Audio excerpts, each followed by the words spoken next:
Assalamualaikum warahmatullahi wabarakatuh.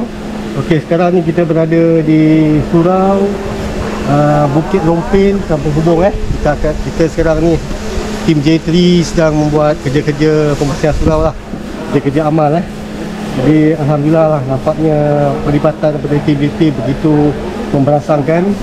Jadi kita cuba siapkan lah sebelum Zuhur ni kerja-kerja membersih surau, lepas tu kita tukar lampu, pasang kipas, kita pasang langsir lah.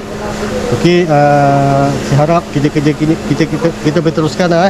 Kerja-kerja sebegini di masa depan, kita kena berhubung dengan masyarakat kan, dengan khidmat-khidmat sosial macam ni lah.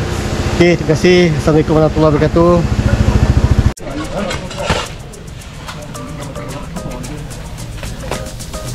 Wah, tu air kat juga tu. Wah. Oh.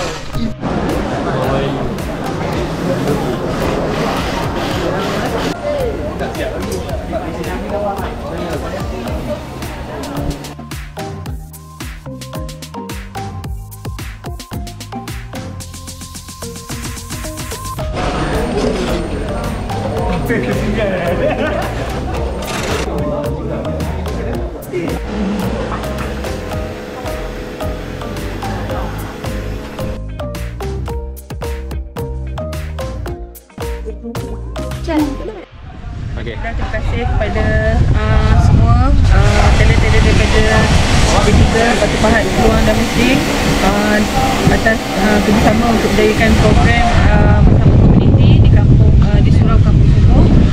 Semoga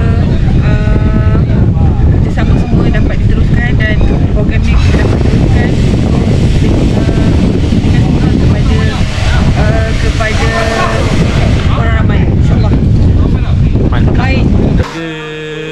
Aktiviti ini akan berlanjutan lagi lah untuk di masa akan datang, and then kita boleh lah untuk orang kata dalam masa yang sama kita dapat menjalinkan ukhuwah antara talent dan juga dengan urusan J3 lah.